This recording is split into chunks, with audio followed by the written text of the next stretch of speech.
Wow!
Hello guys, I'm back.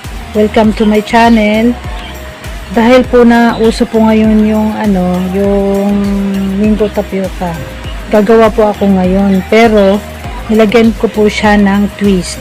Meron po siyang cheese. Pero una, ito po muna yung mga ricado. Ayan, merong sago, merong gulaman po na nakaganito po yung nakaganito po yung style. Then mangga, tapos yung gulaman din na ganito po yung yung hiwa, tsaka cheese, tsaka cream, tapos condensed na mango ang flavor, then evap. Ayan, mag-umpisa na po tayo maghalo.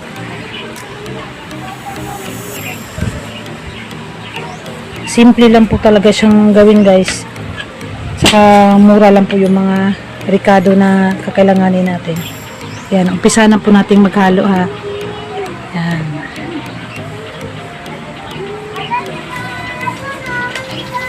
Una, ipag-mix lang po natin muna yung mga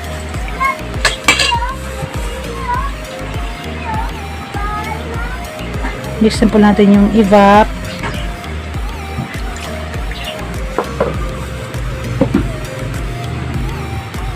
yung cream. Ayan, naka-chill na po to siya sa sa ref para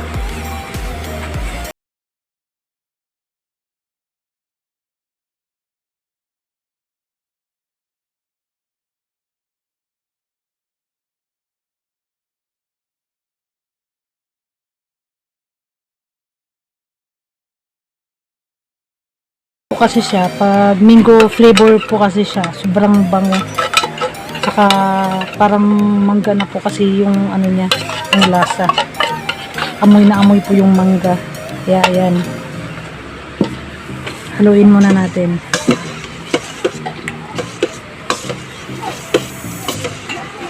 Pag gusto nyo rin na na medyo creamy, pwede ring i-times 2 nyo yung cream. Yan, mag-additional kayo ng cream kung gusto niyo po.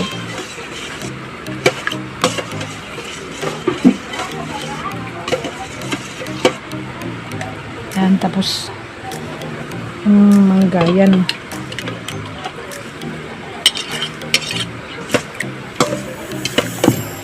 Apat na pirasong mangga po yung hiniwa kong pa ganun.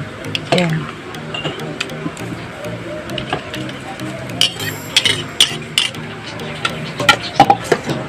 Yung pinapakita ko po kasi mga luto na po, mga kasi para easy to na lang siya. Pero ayan lang po yung yung mixture niya. Yan, yung gelatin naman, 2 sachet siya.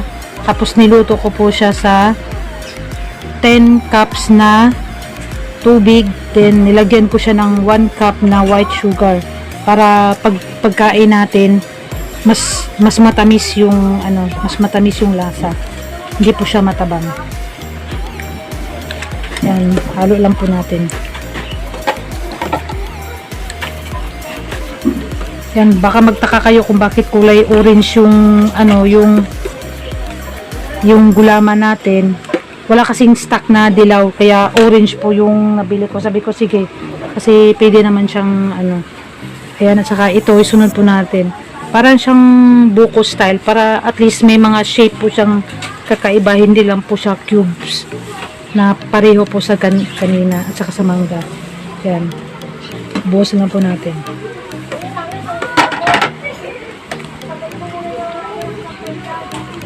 Ayan, tingnan nyo po. Oh. Ayan. Magkaiba po yung ano niya, oh. Yan. Halo-halo po yung ano niya. Merong cubes, merong parang ano, parang tawag ito, parang buko yung ano, yung style. Yan. Tapos, unique yung kumbaga. Then, sa huli, lagay natin yung ano. Usually, wala naman siyang cheese. Kaso lang, gusto ko lang tingnan kung ano talaga yung resulta dito pag may cheese. Kasi mukhang masarap siya pag may cheese eh. Tapos pag ano nyo po, pag tikim nyo po na medyo matabang, kasi meron siyang evap eh, pwede rin kayo mag-add ng sugar or condense kung gusto nyo. O ayan na po siya oh. Yan. Yan na po yung ano natin. Yan na po yung tawag ito. Yan na po yung mixture natin, oh. Yan.